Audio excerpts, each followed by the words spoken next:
அஸ்ஸலாமு அலைக்கும் வரஹ்மத்துல்லாஹி வபரகாத்துஹு. தினமும் ஓர் உபதேசம்.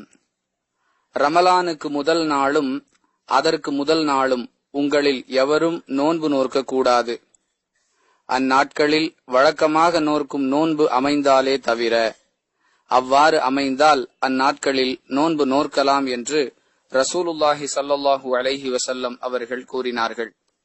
அறிவிப்பவர் அபூ ஹுரைரா ரலியல்லாஹு அன்ஹு. நூல் புகாரி, ஹதீஸ் எண் 1914.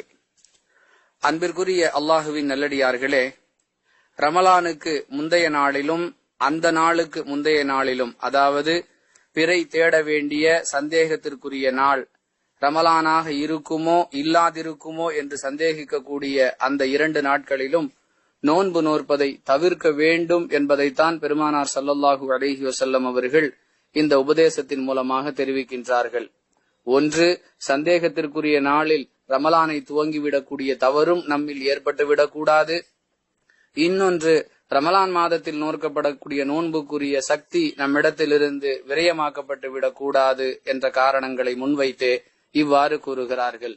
மேலும் அல்லாஹுவின் தூதர் அவர்கள் தொடர்ந்து விளக்கம் அளிக்கும் பொழுது, வழக்கமாக நோக்கக்கூடிய நோன்புகள் அந்த நாட்களில் அமைந்தாலே தவிர, அதாவது வழக்கமாக வாரந்தோறும் திங்கள் மற்றும் வியாழன் ஆகிய நாட்களில் நோன்பு நோக்கக்கூடியவர்களுக்கு எந்த நாளில் நோன்பு நோக்க கூடாது என்று அல்லாஹுடைய தூதர் அவர்கள் சொன்னார்களோ அந்த நாட்களில் அந்த வாராந்திர நோன்பு நோக்கக்கூடிய நாட்கள் அமைந்தால் அந்த நாட்களில் நோன்பு நோற்பது தவறு அல்ல, அனுமதிக்கப்பட்ட அம்சம் என்பதையும் சேர்த்து சொல்லுகிறார்கள்.